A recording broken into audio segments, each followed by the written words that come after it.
Before we begin, let me just give you an overview of what this program is going to contain. Okay. So, this is spread over 4 sessions. In fact, this program has been culled out of typically what are the organizations looking for in a business partner role? All right. And especially some of the best organizations, what are they looking at when they want to hire HRPP roles?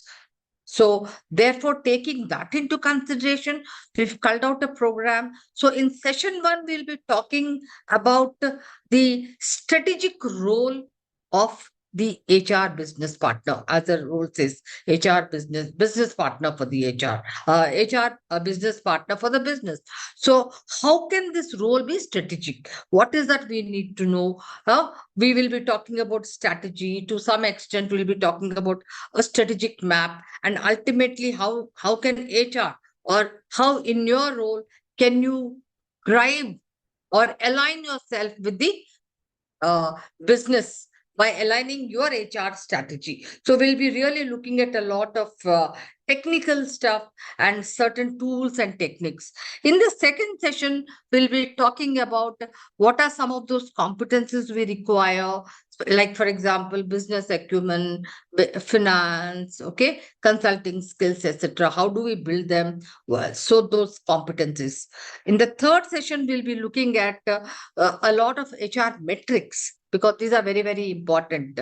How do we measure the lead indicators, the lag indicators? A lot of data is going to be looked at. What causes what? So, especially not just operational analytics, but also in terms of predictive analytics. We'll do some correlation, regressions, which is very, very important in today's times, because everything is digitized today. So we have a lot of data. How can we use AI as well and get into that? And then also in session 3 and session 4, we're going to do a lot of analytics, which, because you as an HR, we keep saying a lot of things. We've done employee engagement, we've done performance management, but can we support it with data? So how do we support it with data? Because it is not just gut, oh, everything is all right. How is your employer relations? Oh, great. But can you support it with data? Can you then say, hey, if I actually increase my employee engagement by 1% or 2%, can I increase the basket size? Can I increase the revenue? Can I increase the productivity? Because ultimately, what the CEO wants is how much of revenue are you going to increase? Like, for example, KPG was talking about dollars. How can I increase my customers in the marketplace? Why should my customers actually buy products and services from me? That's important for the CEO, right? So, how am I being looked at in the marketplace? So, you in the HR being inside the organization, can I actually have an outward inside approach? You know what I understand? The outward inside approach, not just inside. I'll do everything only for HR, for HR. No. So, how can we actually look at the outside and then create what is best for inside? Okay, that's the kind I'm going to really shift. So, ensure that you have a different mindset, different shift from looking at HR just from the traditional way to the market based shift. All right. Having said that, I want to ask you a key question. Organizations. Whenever the finance guy presents his data, etc., what does he do? Typically, I'm sure all of. So he comes up with what? A real quantified data. He gives you revenue, right? He gives you EBITDA, he gives you profits, he'll show you everything. What about the marketing guy? He comes up with number of products actually released, or he will also show you his net promoter score. He will also show you what is the market share for different products, customer share, etc.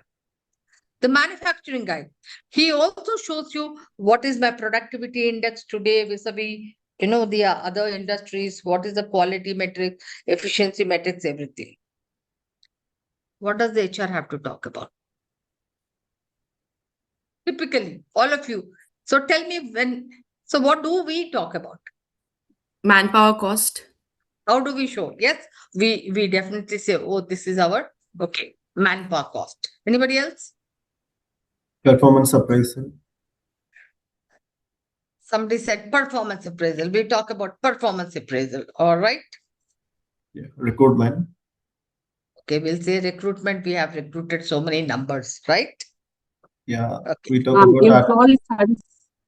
Sorry. Yeah, somebody said something. Yeah, Aarti, you said something. Oh, yeah.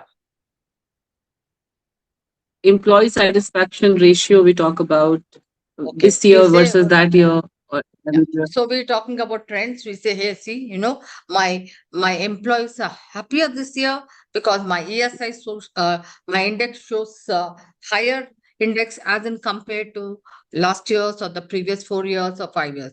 So we show some trend lines, Attrition rate going down right? that we highlighted. Attrition rate. So we talk about all this. But, Capability. Anirudh, yeah, you said something. Capability Capability. building. Capability. Okay. Today we also have that, human capital index, what we call it as actually capability index. How many people are having the required skill sets or the competencies. So we also measure that. Now, we will go and say all this. But tell me, put yourself into the shoes of the CEO. How does it? Is he interested in how many engagements you did? What is the index? What is the manpower cost? Or I have finished the performance appraisal, or I have recruited so many people. Or look at impact on business. You ask an L&D person, he'll say, so many training programs have done. But what is the impact on business? For example, Suchana Nandi is a HR business partner, and she goes to her HR head or she goes to the CEO and says, hey, I want 10 lakhs budget for doing employee initiatives. Obviously, say, but why? I don't have that money. But if she is going to say that if I'm going to do this initiative, I can actually show you that it can increase the productivity by 10% or 20%, therefore increasing the revenue. Will he give it to you? Yeah. Because I'm concerned about what? Impact. Impact what? Business results impact. I think that's the paradigm shift, or that's the mind shift all of us have to have. For example, how many of us know that why does the customer buy my product in the marketplace? I'm only looking at how many iterated, have I finished my appraisal system in time? Have I actually done the recruitment? But have we actually looked at, hey, what is that the customer is looking at? Why did they suddenly reduce? Customers have reduced. They're not buying the product. You getting me? Then what happens? You start looking at HR is not for HR. HR is to impact business result. Okay. So my next question to all of you is very interesting. I want you to write it on a piece of paper so that I'll actually go to the board and just quickly, okay, I can also do it here so that, we don't. Think about it and be honest to yourself. Where do you spend? What is that you do most of the time in what activity? Take a day. Don't take exceptional days. Typically in a day, every day you go to office and come back. But what are those 1 or 2 or 3 activities where you spend most of your time? You got what I'm asking? Huh? Most of your time, what are those activities you spend in?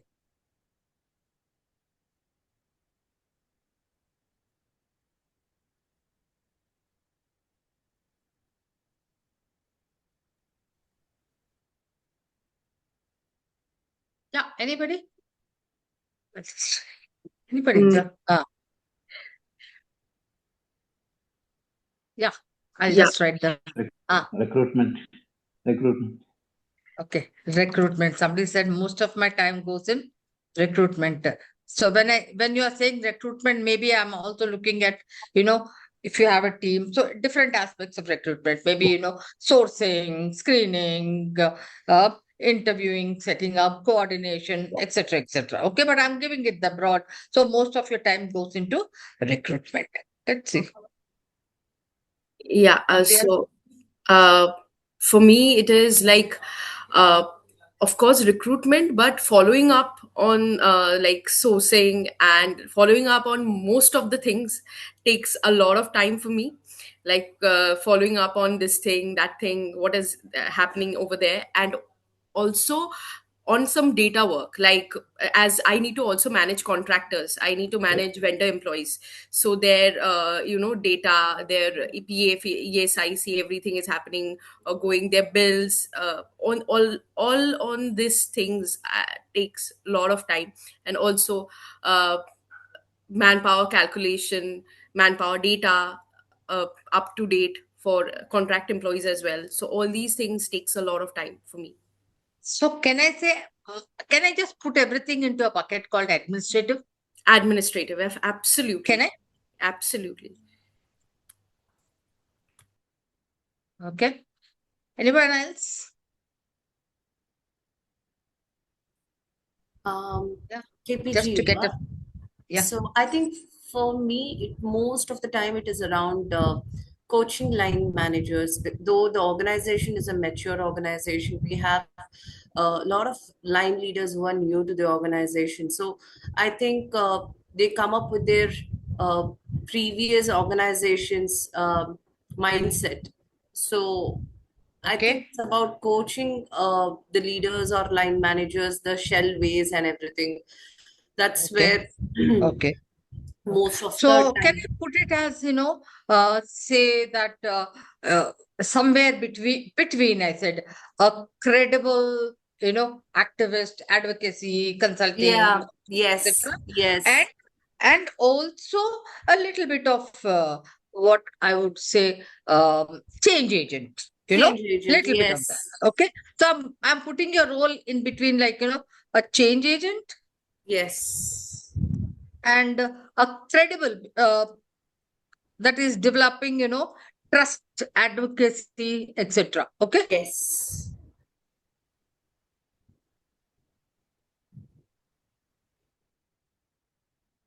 Okay. Okay. Anyone else? One last.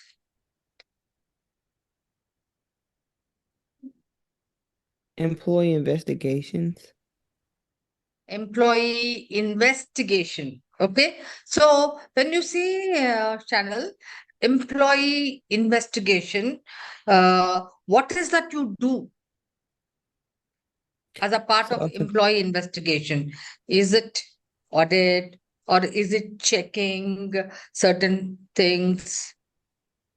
if somebody makes a complaint against another employee or a supervisor, like sexual harassment or Yes, retaliation, yes, yes. Okay, I got it. So that again, can I put it as more administrative? yes. Because it's a process. You see, there are things, harassment, so you have to do a few things there. So it's more with administrative. Why I asked, okay, sorry, it's already. So why I asked you, most of the time, the business partners, we aspire to be strategic partners.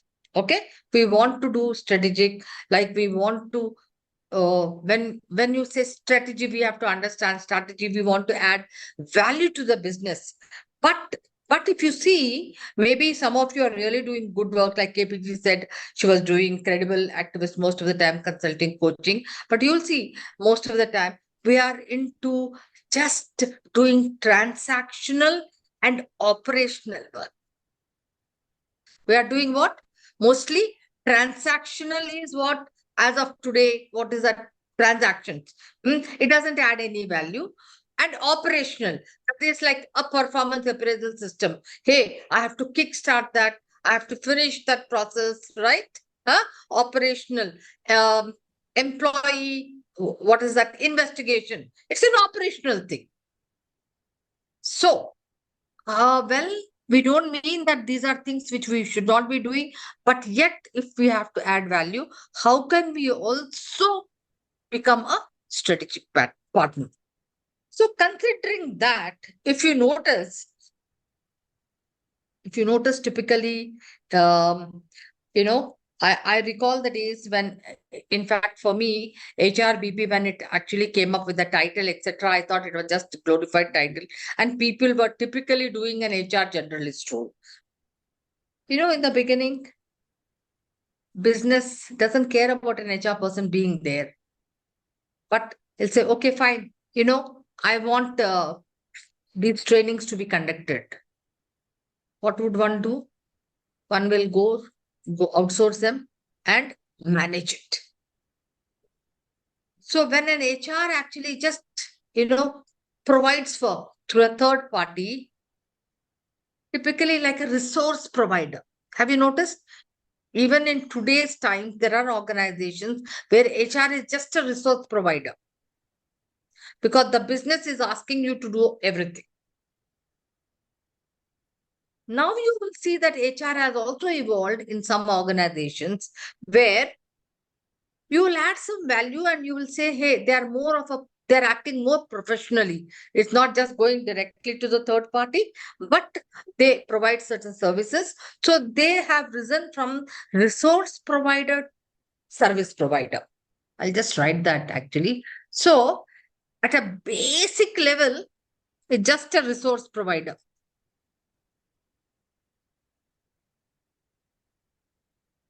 Right? Yeah. At a basic level, an HRBP is just a resource provider. What does it mean?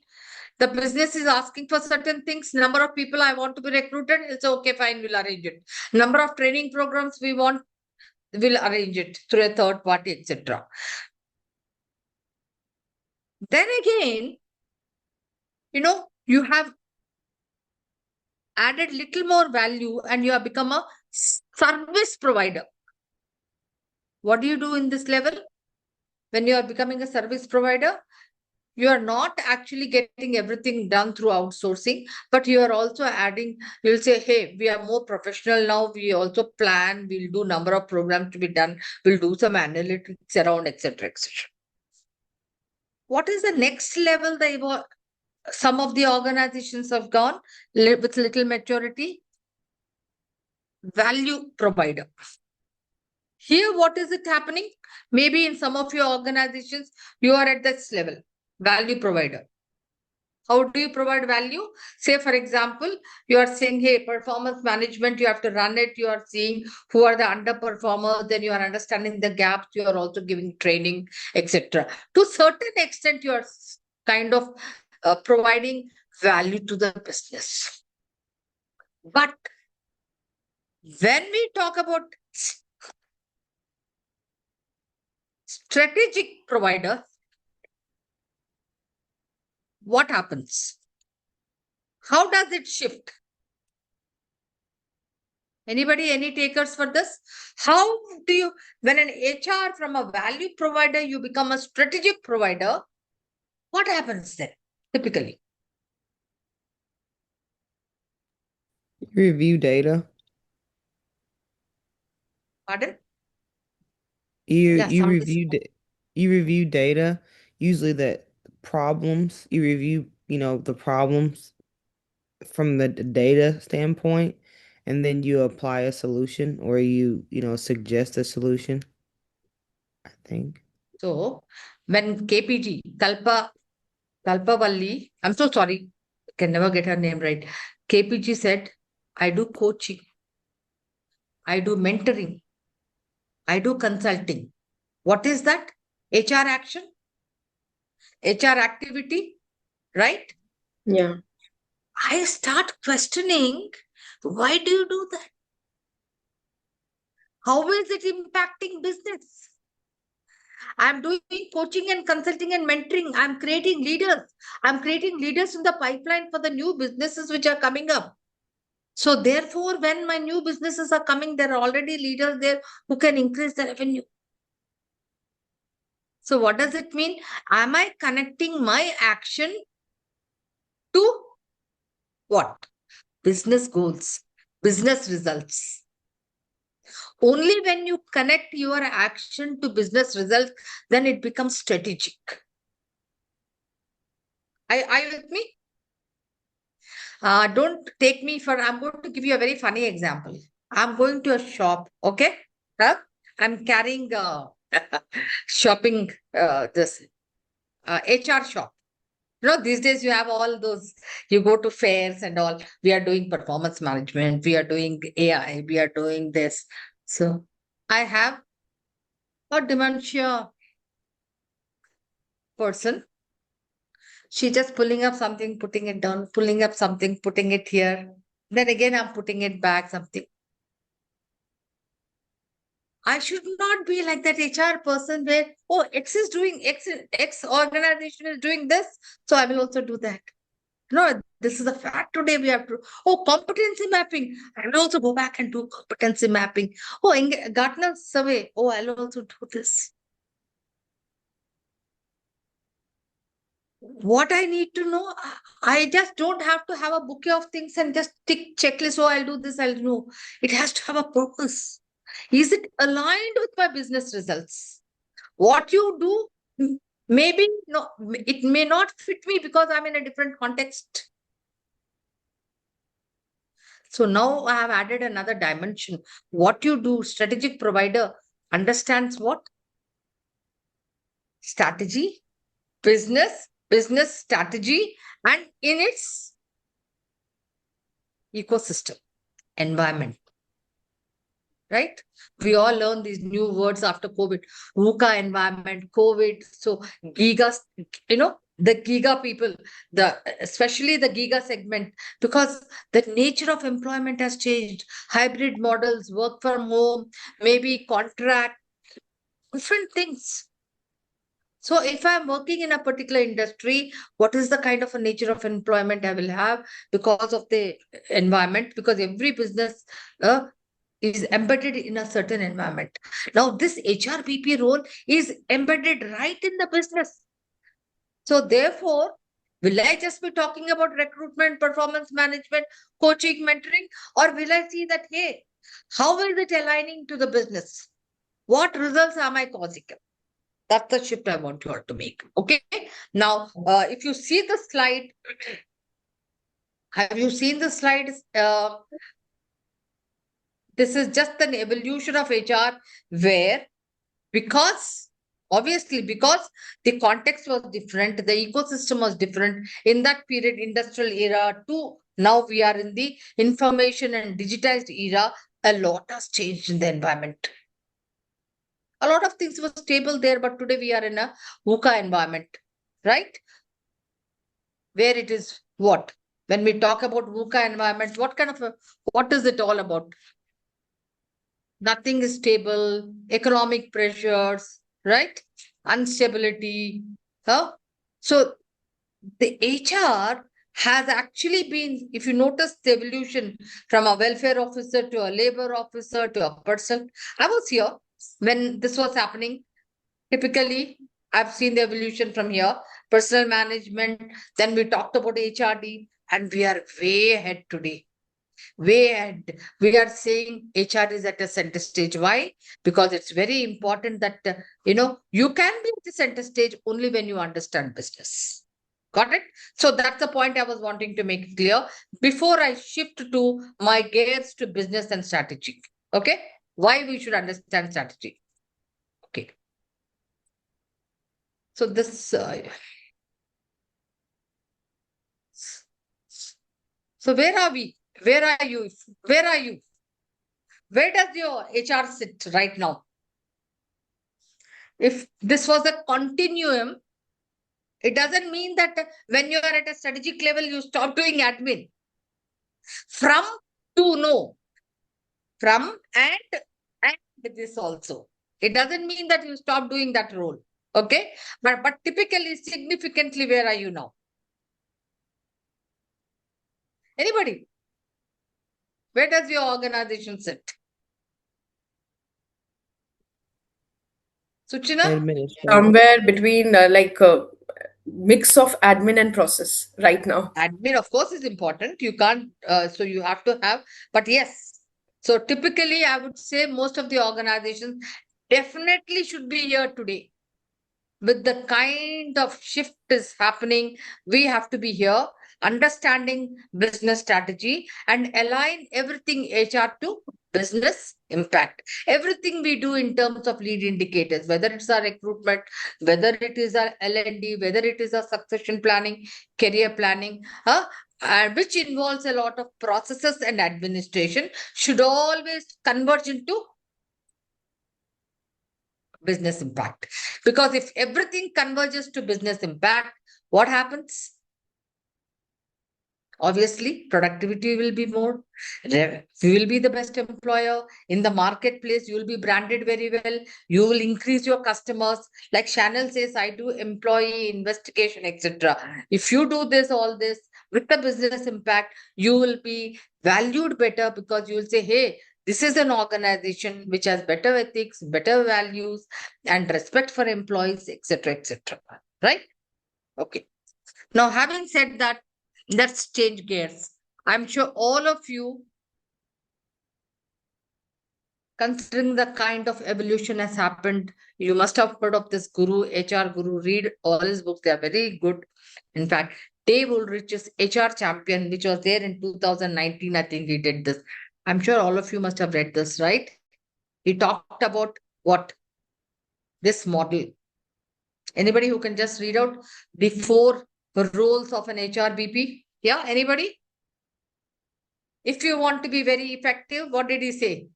The HR cannot just be activity oriented, cannot be just into only an admin role. It has what? Under the processes and people and looking at the day-to-day operations and the future, it has 4 roles. That is being a strategic partner, being a change agent, being an employee champion, and being an administrative expert. In all our sessions, we are going to actually talk about this role and how it has also evolved further and what are those competencies you have to actually upskill yourself with so that you can be a very effective and efficient HRBP person. Okay. So change agent talks about all when things are happening. How do you influence? How do you persuade? How do you coach, mentor, bring trust, etc.? Employee champion, how do you do engagements? How do you champion their causes, etc.? We'll talk about all these things in our sessions as and when we talk about them. For today, we are going to talk more about how can you be a strategic partner? Okay, how can you be a strategic partner? So before I move on, when I say strategic partner, what is that? Or what comes to your mind, or what do you think an HR person, how can he be a strategic partner? Anybody? I'm saying, hey, you got to be a strategic partner. And strategy is something which is very loosely used. So what is that? What comes to your mind? KP, Planning, sorry. planning, implementation. For example, if there is a business that we are going to focus on or initiate, we need to plan according to the critical factors which is required for that business. For example, in terms of manpower, particular skills. Am I audible? Okay. So planning, okay, planning for whatever activities or human capital, in the sense that if you have a goal, so you need to plan the number of people it requires, etc., etc. Okay. Anyone else? What is the business priorities for this year and next 3 years, and see how can HR contribute towards that? Say, Okay. right from So you recruitment said I have to understand business priorities. Okay. The critical factors impacting the business. Okay, suggest somebody what said can I have be. to understand critical factors, understanding of critical factors. Okay, all right. Okay, now, so let me refine or define your thinking. When we talk about, see, planning, is it an operational activity? More like a, huh? More from the, if you actually have to say, is it a transactional, is it operational, is it strategic? Typically, you can attribute planning to a, transactional or a operational activity. Okay. Critical factors is not an activity, but understanding, hey, what are the critical factors. Now, considering the fact that I have to become a strategic partner. So that means there is a word called strategic and also a partner. So what is that I need to really understand is, hey, what is the strategy of the organization? What is the strategy of the organization? Do we all know you are working in different organizations? So do we all know what is the strategy of your organization? By and large, you have to understand typically what is the strategy of your organization. So when we talk about strategy, what is strategy? I'll come to this a little later. Yeah. So what is strategy when we say, hey, strategy? What is strategy? I won't show this one, but yeah. Strategy is nothing but how do we actually resolve an issue, or how do we provide a conclusion, or address Okay. the Okay. need So, of okay. the hour. All right. So every organization, a business organization has a strategy. Every organization has a strategy, right? Why does Yeah. it have a strategy? Because it has certain goals, business goals, and it wants to achieve those business goals or business results. So, therefore, how do I achieve those business goals or results? Through a strategy. So, can I say it's an action plan which takes into consideration all the resources and also the environment which is into markets, stakeholder expectations, etc. And it's an extensive. It's a plan, right? Will you agree Yeah. to that? Huh? It's an action plan, which gives you a direction as to how will I achieve this business goal. Got it? Now, Yeah. having said that, why do I need to know the strategy? Different organizations will have different strategies. Okay. Now, all of you are working in different organizations. Now, every organization has something called what I can call it as, a go-to market strategy, which is dependent on what kind of focus you have. This is very important. What we call it as value proposition.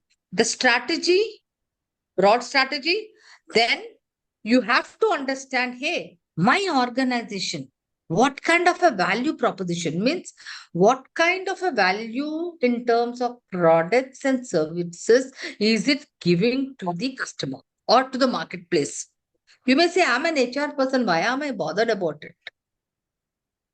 No, unless and until you know that, you cannot create your processes, you cannot create your systems based on that.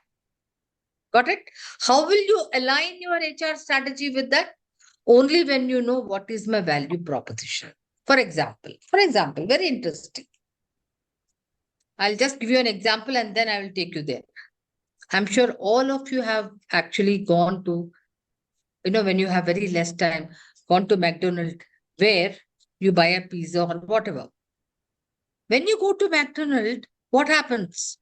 You just have to stand. There is a menu there written, and you just see the menu, what you want, and tell the guy, and he gives you in quickly, and then you just eat it and go out. That's what it is. But if you take a lot of time, what will the McDonald guy say? He will start trying to tell you, hey, it's time you should go. But when you go to Starbucks, what does that guy ask you? Have you been to Starbucks? I'm sure all of you have been to Starbucks to have coffee. It's quite, he'll ask you what flavor, what color, what this. He will ask you a lot of things, right? Because he wants to make it, to your liking. And then you can sit there, spend a lot of time and, chat up with your dear friend, etc., etc. Is there a difference between the customer service of McDonald's and the customer service of Starbucks? Yes or no? Is there a difference? Look at the price point. Starbucks is very expensive, but McDonald's is cheap. So, is there a value proposition to the customer?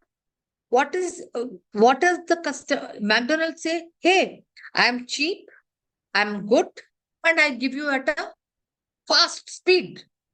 Starbucks says I'm expensive, and I will take into consideration all your likes and dislikes, and I'll give you the best coffee. I will understand your preferences.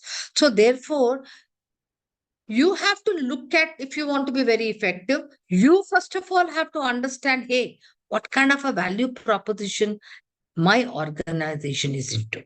This is a reflection question for you. So there are 3 kinds of value propositions, only 3.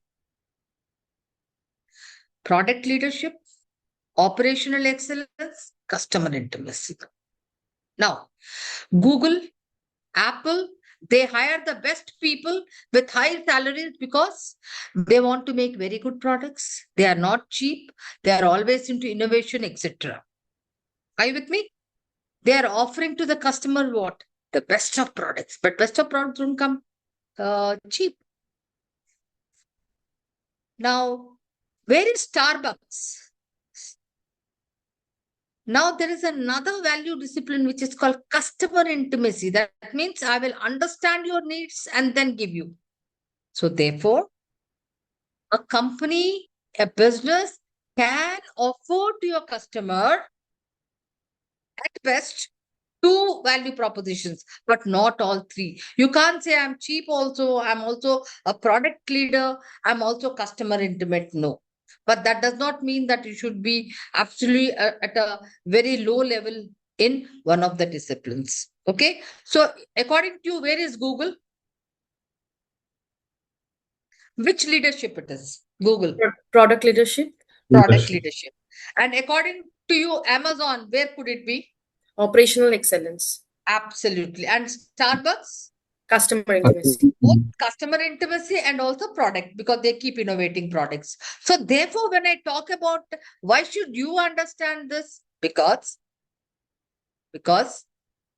can you see this? Because I as an HR person, when I'm working in a company like Apple or so, my HR practices are different. I may be paying high salaries if I'm in a product leadership company. But if you are in a Amazon or if you're in a McDonald's, I can't afford to pay high because I'm actually working at a what, at a very 60th or 70th percentile of salaries, paying, average salaries, because I don't need all absolutely very high intelligence. Only 5% of my positions will require that. Maybe my supply chain, logistics person, etc. Are you now finding the differentiation? Why should an HRBP understand this? Because the practices, the systems, processes are all different based on the value proposition you are giving to the customer. For example, customer intimacy. What does that mean? That means you have to understand the customer. I am making products and services depending on the likes, preferences of the customer. So what kind of people will I recruit? Anybody? Uh, highly trained people, because they need to change as per person's liking or customers liking, so Yeah. they So what should does be that mean? trained. That means they need to have high EQ, right? Yes, absolutely. Understanding of people, behavior. So when I recruit people, I will recruit people who have high EQ. Training, of course, customer service I will be doing, because if you know, in Starbucks they give you huge amount of training. But I have to actually take people with high EQ. For example, in operational excellence, I don't want people who want high salaries. I'm okay with average people, because what's very, very important to me is hardworking people who can keep working on what? Systems, processes, because everything runs as per the process. So my focus is more on SOP, standard operating procedures, not so much on innovation and creativity. So I don't want 80% of the people highly innovative and highly creative, because I have to pay very high salaries. So maybe 5% of the people, strategic critical positions, I will look at them and then pay different salaries, right? But in product leadership, if I take people who are actually average, then what happens? Can I get good products? I can't, because I'm high on innovation and creativity. So does it make sense that as an HRBP person, I need to understand what kind of value proposition am I offering to my customers in terms of products and services? Okay, because you will be doing a small exercise within your group. Just anybody can identify their organization. So is this very, very clear? When you have to identify the customer value proposition, what does it mean? That means, are you offering product leadership, operational excellence, or customer intimacy? Because all your other things are dependent on that. Got it? Okay. So when we talk about strategy, it's very, very important that I, as an HRBP person, once I understand, hey, what is the customer value? Can you see this slide of mine? All of you? Yeah, Yes. Yeah, yes. yeah. Yes, ma'am. Huh? What is the customer value proposition? You reflect on yourself as to, hey, in my organization, in terms of price, in terms of quality, in terms of availability, selection, function, these are all what? Those drivers. Drivers means what? Business drivers for the customer. That means, what are the kind of offerings I need to do? What is price? Obviously, price of a product. Quality, you all understand. Availability is what? That means, are you stocking it up? Is it available when the customer wants? Selection is, what is selection? Anybody can tell me what is selection? Customers have the option of choosing from the products that you have. Absolutely, choice. Today I go buy, say for example, a mobile. Huh? So an Apple. So there are various versions depending on what price I want. So the selection, the choice, right? Yes. Functionality will be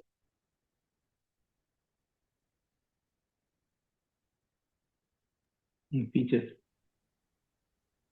features. Absolutely. Features. What kind of features? What was the functionality of the old phone? Obviously, you couldn't see YouTube, there was no data, huh? It was just one where you can just make voice calls. But today the smartphone has many functionalities, many features. Service. Now I buy a product, is there a good service to it? Partnerships and brand. So what is that in your organization? What kind of value proposition, or what is that you are offering to your customer in terms of your product or in terms of a service? You could be in a service, you could also be in a manufacturing where you are doing products. Okay. Now, so if you know that this is what I'm offering, then you, as an HRBP person, what will you do?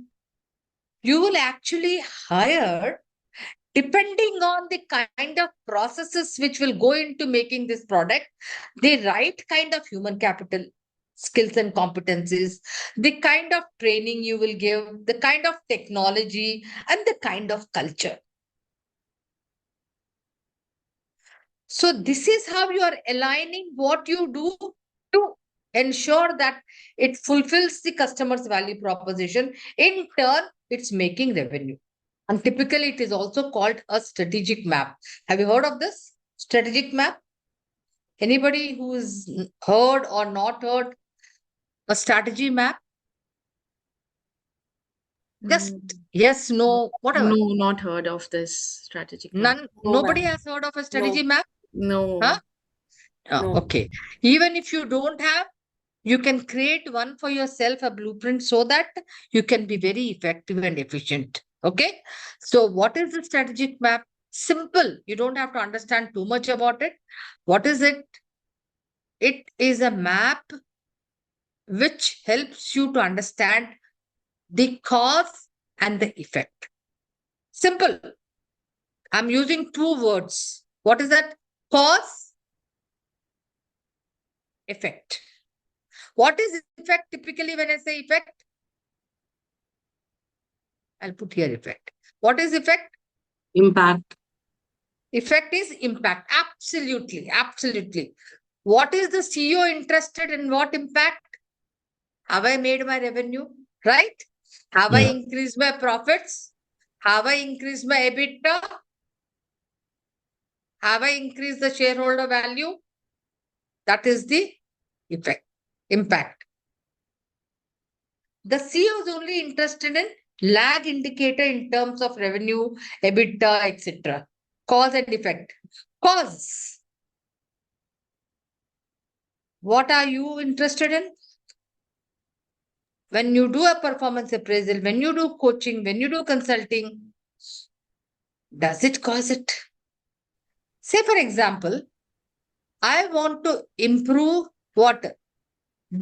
I'm in a Google company and I want to improve the selection and also availability. So I'll work on those processes which will improve this. So therefore, as an HRBP person, when I understand business, hey, the business focus is this. So therefore, what causes that? What are those skills and competencies? What are those processes which I need to improve? What is that culture? Team culture, collaboration, innovation, creativity, so that I can add value to the customer, which in turn will give effect or impact. Got it? So causes are always called what? Anybody who's heard this?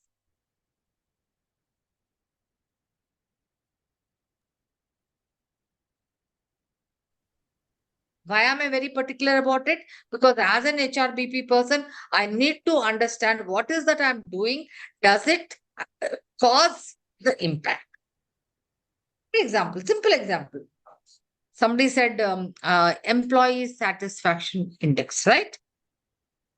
If you look at it, it's an administrative process. Year on year, I will collect, I will serve, I will do a design, and or I can also give it to Gallup, and they will create a questionnaire, and then they will go through a survey, and they will give me, hey, what is the employee satisfaction index? Administration. But how can you make it a strategic action? Anybody? Anybody? You are doing a simple activity, employee satisfaction index. How can you now convert this, or how can you look at it from the lens of a strategic action? Employee employee engagement activity would let me know what is the current employee feeling, and where we can take certain initiatives to improve it. By improving the employee moral, or motivating employees, we can increase the productivity, which in turn give the like for being a strategic partner, I need to show that how I am actually improving the productivity, which is directly impacting the productivity. If I am increasing or Okay. working on the employee engagement Okay. action planning. Yeah. Okay. How does the HR look at it? Aarti, you want to give your piece of, huh? I'll try, ma'am, what's my understanding, what I have followed so far. So whenever the feedback is received, we analyze the feedback, whether this is the burnt feedback or this is the genuine feedback, and then coming to a conclusion and analyze those factors which has got the impact, direct impact on the business, like how are they engaged, why they're falling so sick, why they want leave policy and all that, and then we work on it, and then we showcase it that this is how the business got impacted because we worked on these factors which is directly impacting our business. That's what we do. It's very We important to start have this. slice the data and keep it, and then we Yeah, will keep yes, showing yeah, all indicators. But let that's me right. just tell you, today, yeah, that's what we used to do. But today you are at a different advantage. You can use data analytics, correlate it with, hey, my satisfaction index is showing very high. But does it correlate with productivity? First of all, right? Performance. Can I use data also to see? Sometimes what happens, you have taken them out on team outings, everything. But actually, it has not increased in a retainer's thing, the customer's basket. It is not showing more revenue. It is not showing more productivity. But index is high. In the marketplace, I'm not gaining. You getting me? Because the CEO is not interested in index whether as in compared to 3 years you have increased it or not. If you go and say, sir, last year the index was only 6, today I'm at 7. So what he will tell you? No? What is he interested? Like KPG was saying, dollars. Have I increased my revenue? Have I increased my dollars? You tell me that. No? Only then I'm saying, hey, HR is my strategic partner. Because, have you. So then I start looking at it from that perspective. Why did it go down? Or why is it not correlating with the performance revenue? If employees are happy, where is it? Are you just getting me, guys? So is it because of the processes or is it because of something else? So I'm trying to understand the root cause analysis, not because I'm, focused kind of an effort so that it causes the impact. Got it? So that it can increase your customer value proposition. Because if your customer value proposition is high, if you are selling high, automatically you will make revenue. Automatically. That's a lag indicator. What's the difference between what is the meaning of a lag indicator and a lead indicator? Okay, I was saying that when we are talking about this generic strategy map, right? Here we are talking about all these parameters like financial perspective, customer internal, and also this learning growth perspective. Are these the part of balance scorecard or the KPIs indicators? Are we talking about that? So I'm not actually getting into the balance scorecard in total because for a business partner here, yes, of course, it's interesting. Yes, definitely, we're talking about a balance scorecard, which is a measurement tool with respect to the performance management. Okay, and so I don't want to confuse you with the entire 4 perspectives. So today I only want to help you with saying that, hey, if I want to be strategic, so I need to understand strategy. So there is a map, in the sense that map is nothing but what? Connecting a road. So what you do as an HR person, because you don't have control on everything, you only have control on what you do. You can do performance, you can do like Chanel said, employee investigation, or you will do attrition analysis, or you will do L&D. But when I'm doing this, can I align this? Can I understand that this causes what impact? How am I actually Yeah. impacting the customer? Say, for example, I'm doing a sales training. Okay. Why am I doing a sales training? Mm. Because I'm actually doing a sales training to improve the skills of my salespeople. Now, if I improve the skills of my salespeople, what will happen? They will go to the market and sell better. And if they sell better, what will happen? It will increase sales. And if they increase sales, what will happen ultimately? Revenue will happen. Revenue is a lag indicator. That means it's an outcome. It won't happen on its own. Only when salespeople, which is the lead indicator, will sell more, then revenue will happen. When will they sell more?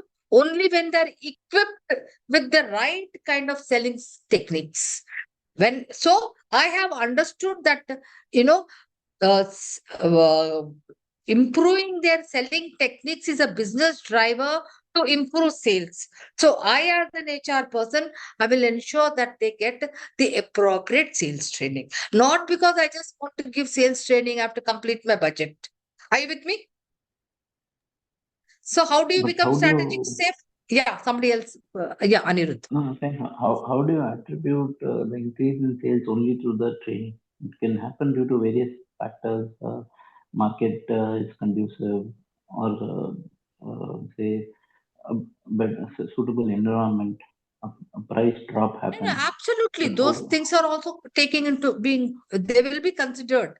I'm not saying if I identify some of the reasons that that they lack the sales skills, then I can also, I as an HR person will improve this, because yes, as you rightly stated, maybe, there is a great market opportunity, right? So that's why they are able to sell it, or the first time movers. So there will be other things, but I am only giving one example of a sales training. How sales training can also be a business driver, wherein what causes, I'm only linking up, how I can be strategic. Say, for example, employee satisfaction. How does employee satisfaction become a cause to impact increase in revenue, say in a retail store? For example, it is in some of the organizations, they have done a lot of research saying that, yes, if my employees are very happy, then they will actually, what? They will they will reflect this entire thing to the customers also. They will do their work so well that even the customers are going to be happy, because in the way they are going to give customer service. So when the customers are very happy, then what happens? There'll be repeated customers. Huh? Then when your customers are happy, then there are repeated customers. Obviously, they'll be buying more products and services. Does that resonate, Anirudh? Yes, sir. Huh? Yes, Yeah. sir. I mean, Yes. there could be, I'm not wanting to get into other factors, I'm only trying to look at my HR space right now. Okay. The only thing in this map I'm trying to tell you is that, hey, as an HR person, it's very, very important to look at where am I here in this last learning and growth perspective kinds. Okay. Whatever I do, I have to link it up with, hey, am I adding value? Is it aligned to the results? Okay, let me ask KPG, Kalpaga. Kalpaga, when you do consulting or coaching or mentoring, how does that cause an impact to your customer or to the, okay, is KPG Yeah. there? So your question. Just to reinforce this so that others also get an understanding. Yeah. So one is that when we do the coaching, or when I do the mentoring for the leaders, it is important. Can I take you through so that it helps others also? You're doing coaching, okay? For whom do you do coaching? Line Mid-level leaders, people. Huh? yeah, leaders. Mid-level, line people, line managers. Why do you do coaching? What is the problem do you see there? One is the performance issues, um, Performance uh, issues. more Okay. hiring issues, because we hire Okay. somebody and then we found out that there is a skill set mismatch, Okay. and later that has been addressed during the probation period. Okay. Somebody who's been performing really well, but all of a sudden we see the dip in the performance. So how do we handle performance? Why are they not able to deliver it, right? Let it be the sales employee or non-sales employee. Why certain things they were not able to deliver? What is the factor which causes this all of a sudden? Okay. Can I just pause there? So you have listed out the problems or the challenges, saying underperforming, not able to perform, right? Yes. Inefficiency, etc. These are all challenges. Yes. Now, So what could be the business driver? Probably, see, there could be various things.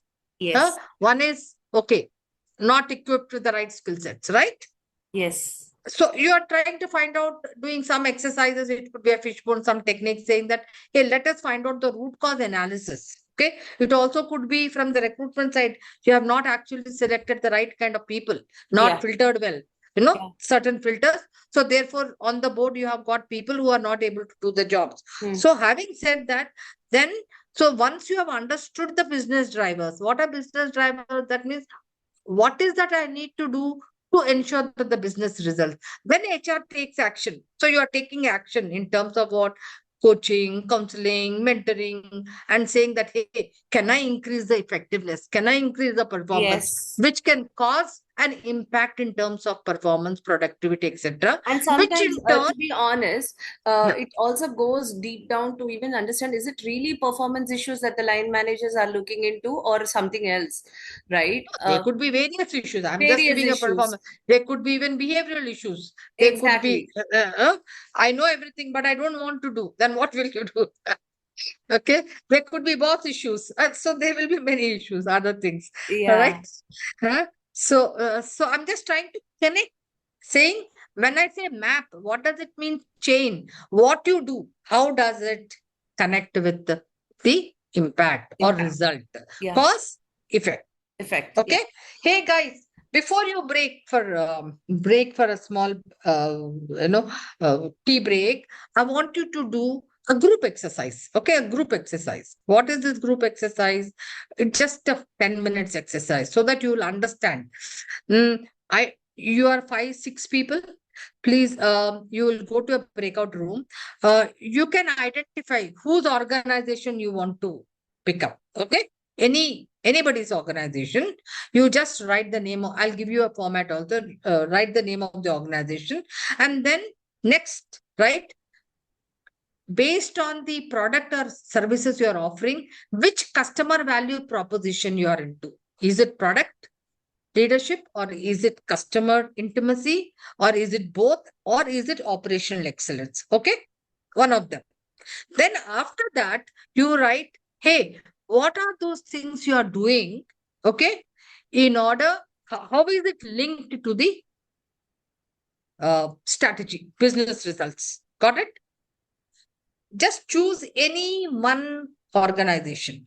I'm trying to establish the link between what you do to what you to the business result or the business goal, so that this is there clearly in the mind that yes, there is a chain, or there is a line of sight in terms of what we call it as also line of sight in performance appraisal. What I do, how is it actually connected to the big picture? Okay.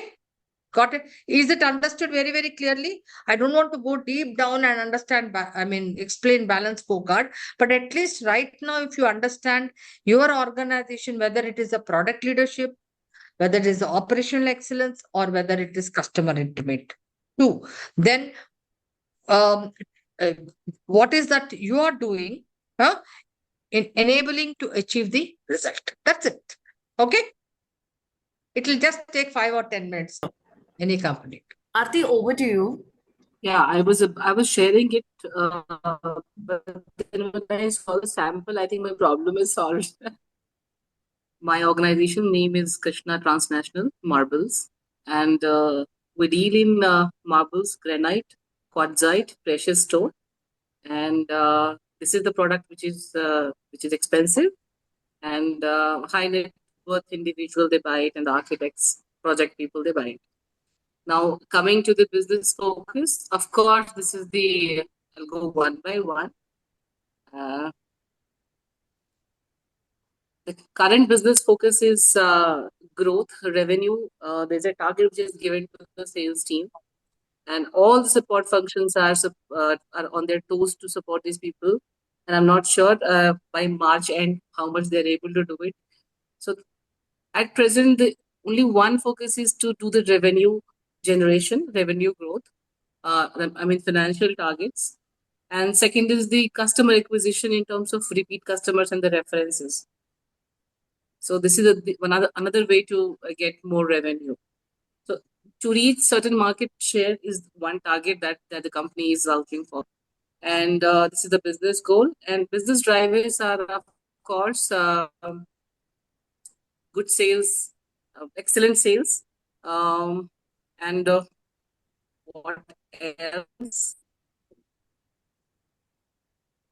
Yeah, reference customers, more customers, more sale, because our salespeople, what they do is they are trained to, generate the revenue in such a way that some customer who has come to buy marble, or they also try to sell the quartzite and the other products, which help them reach their targets. Not only reach their targets, but also get more checklist items to add to the revenue.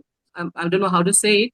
Like if somebody is buying marble, then they're trying to sell the granite also, because the construction happens. There's a lot of work in the phased manner. So that training is given to them and they're good at it.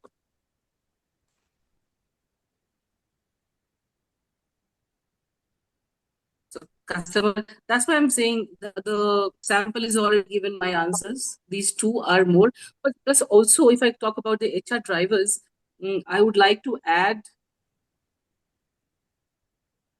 only 2 drivers we have to do, ma'am, or can we also add? I leave it to you. No problem. You can have 2, 3. Okay.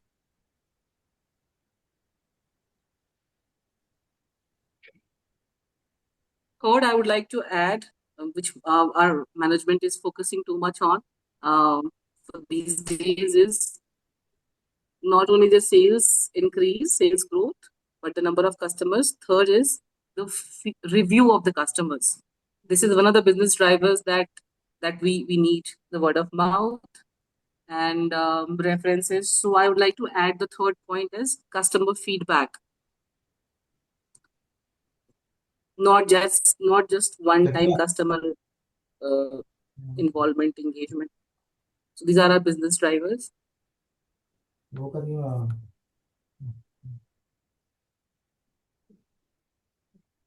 The HR drivers, the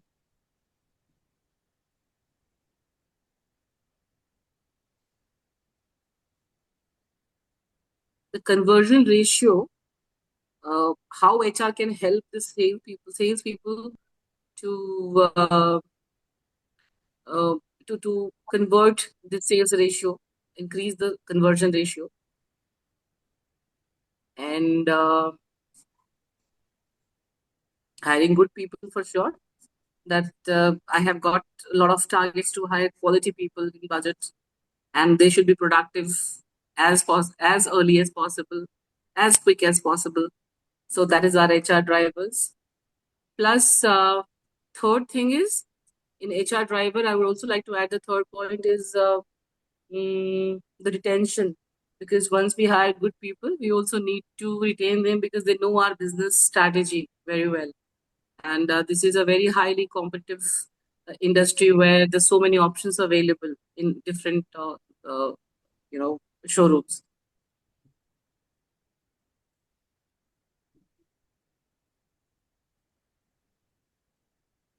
What else?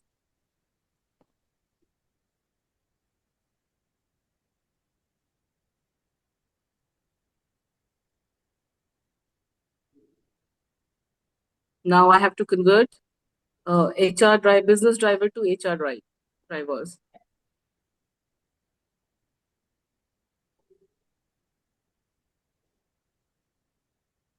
Am I doing this alone? Where are the others? Are they there?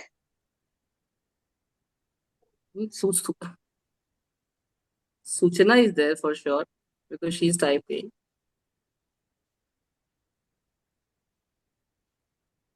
I'm here too. Yeah, we all with you. Oh, they are all there. It's like a brainstorming for me, which I do every day. But right now,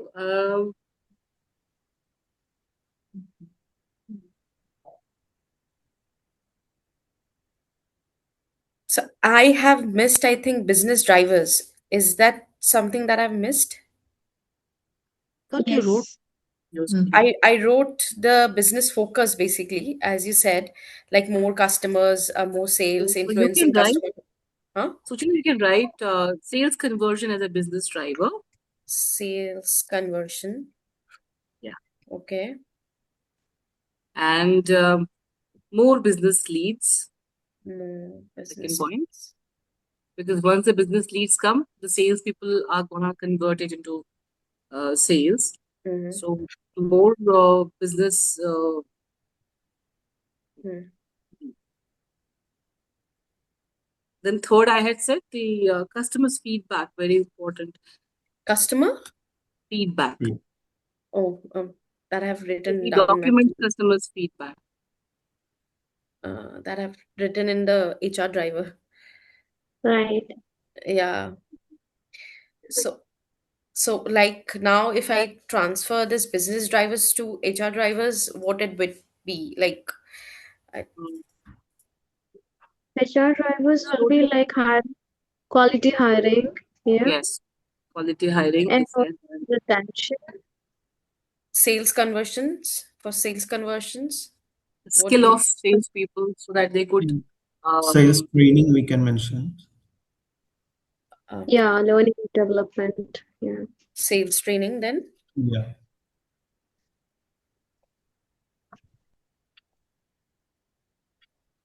I recently did the telecalling Okay, I'll training. just give you a lead. Huh? Aarti mentioned retention. So how do you want to retain your? They could be high performers or they could be critical people. So a lead is like Recognition, you can look at incentive systems, yeah, right? recognition framework. Yeah. Just giving you a little thought about it. Incentive Yeah, frame. rewards and recognition, incentive system. Yeah. And What is also that? What is hiring. Mhm. what See, is one of the the HR drivers could be like, for example, you looked at sales, hiring quality candidates, like even workforce who are inside. For them, also one of the drivers could be leadership and culture building. Leadership and So these are chunks, drivers. Now when you say, okay, leadership and culture building, what will be the HR action here? That means you're going to design leadership programs, you're going to design culture training programs. That is action. Okay. Action is anything verb, right? So, like say, for example, hiring quality candidate is a HR driver. So the action will be HR action.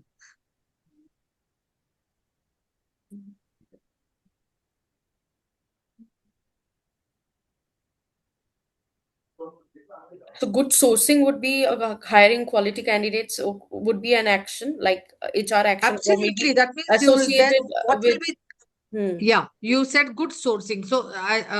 So in order to have a good hiring quality and candidates, that means the entire recruitment system in terms of clarity, in terms of the requirement, posting of the job descriptions, putting filters at every step that is in the funnel. Okay, so that entire process that will be the action. Only then you will be getting good quality candidates. You may be having the best of quality candidate resumes, but if you have not put a process in place to screen, select, interview, all those filters, then what will happen? Your outcome is not, because outcomes are also dependent on the kind of process you have. Got it? You've identified the driver now. So action. Got it? Yeah, also in action, we can also write for this hiring quality candidates. We can tie up with good outsourcing or like consultant who can provide quality candidates. Yeah, yeah. So one of the thing action is, okay, I'm going to tie up with good. I mean, there are various ways of looking at things, right? Today, LinkedIn, social media, placement consultants, or headhunting. right. Hmm? Okay. That's it. Over. Let me see. Action. Hmm. What is the last? Now, business impact we need to talk about.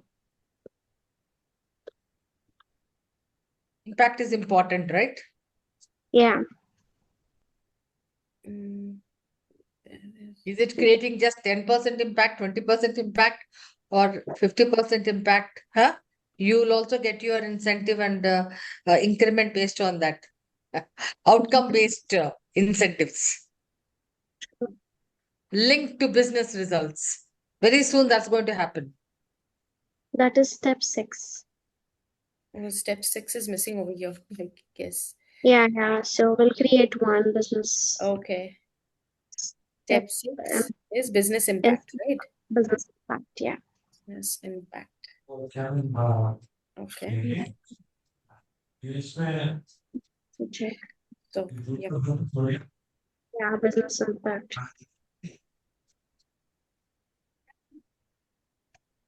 Mm. So, So this here we can see the increased performance. Can we add that? increase of productivity, basically. Productivity, yeah. So the impact should also correlate with whatever you have written right in the beginning, increasing of revenue, right? Revenue. Okay, yeah. Got it? Got it? My impact can't be different from what I have written right in the beginning. Yeah. Yeah. But Huh? we also have, That's how you connect cause and effect. yeah. Okay. Growth, revenue, customer So all of you acquisition. go back and look at your role, what you do every day, and see how does it get linked and how am I impacting directly or indirectly with the business results. Okay.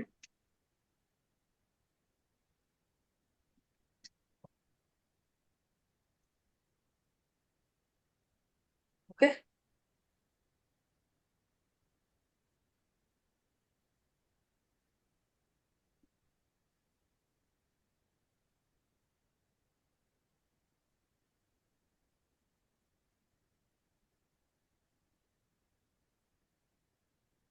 Yeah. So somebody wants to take me through, then probably I can keep giving you few suggestions, etc. Yes, ma'am. But we Yeah, need to yeah. have final strategic statement as well, right, ma'am? Pardon? We had to add the step 7, which is final strategic statement as well. Can you show me the final seventh step? Seventh step, what is it? It had to be that, but then that's missing in Yeah, this. step 7. Yeah. Step Strategy? 7 is supposed to be creating a final strategic statement, Statement. like a Yes. goal, Yes. by Yes. That including means, sales like, say, for capability. example, you are saying, this is what I do to Mhm. create this Get impact. there. Yeah, Yeah. yeah. So whenever you go back and you are doing your work, then I would really recommend that you look at it and then, because this is a positive time, we were just rushing.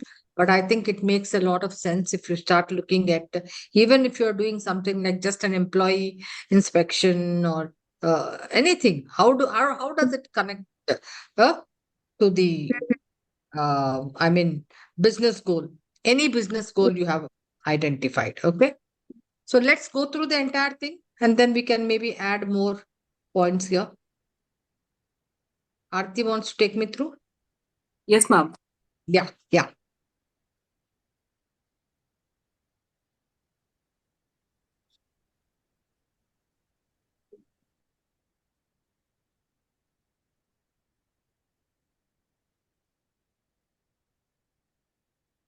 Yeah. Aarti, I'm ready. So you're talking about your organization, right? Right. Yeah. You want me to read it out? Yeah, yeah. Then maybe as we go on, we can add few more things. Okay.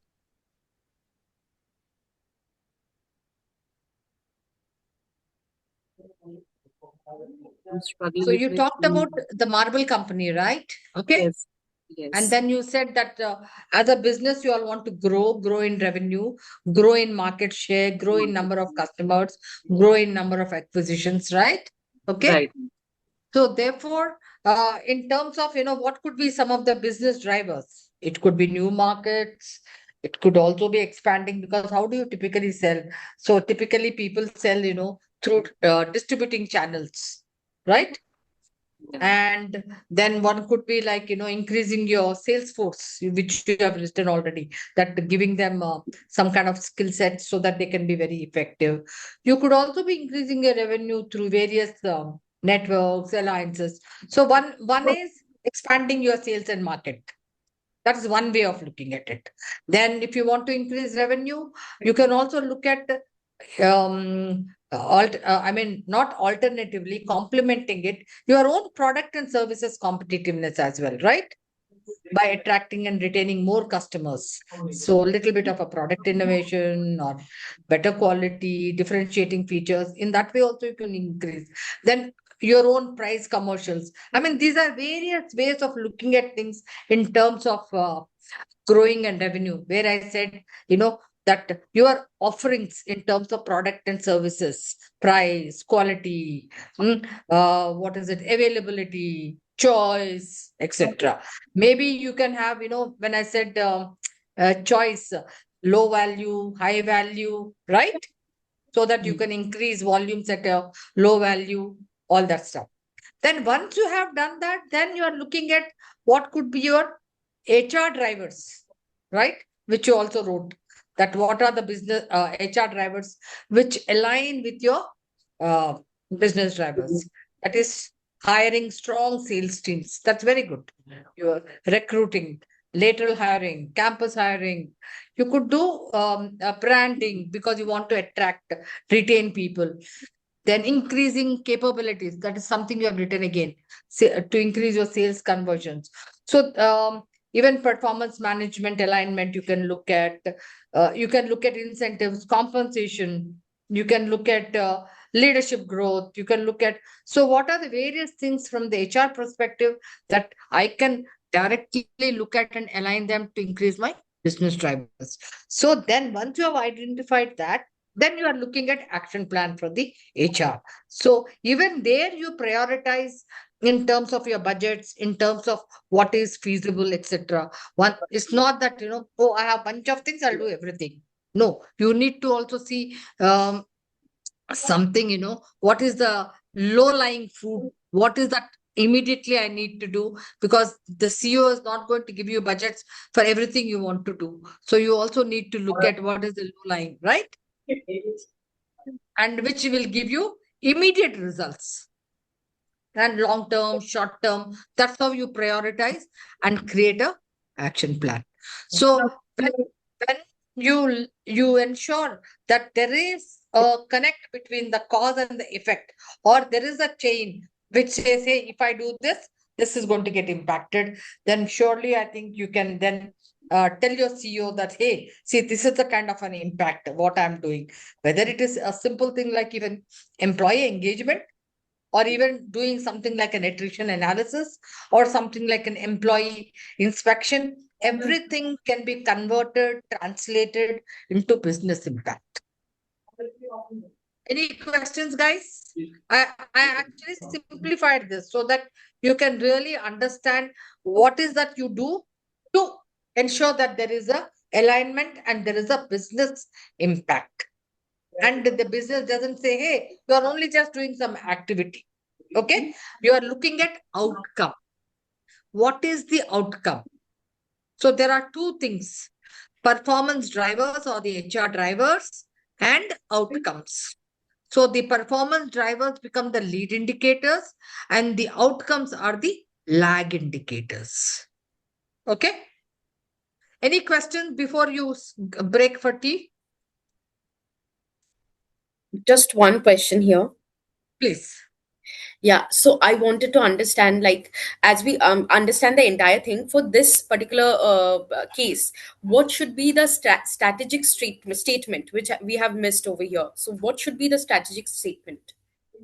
See here, what has happened is you have taken in fact, you can create 4 or 5 strategic statements. Like, for example, if I'm only look at salespeople, increasing the sales revenue. So therefore, you can create a simple strategic statement just pertaining to the sales salespeople. That means what is it? Increasing the what by what will be your action? That is giving sales training so that the sales effectiveness grows up and the sales they are able to sell. They are able to increase the sales and thereby increase the revenue.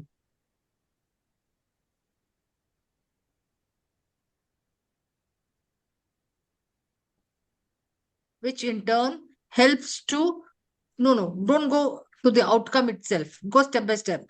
If my sales effectiveness goes up, just go step.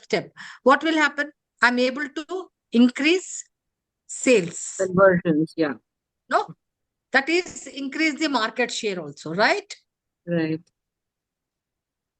So can you see a connect now? You said first in your statement that increasing market share. So that means what you are doing is actually helping you to grow and increase your market share.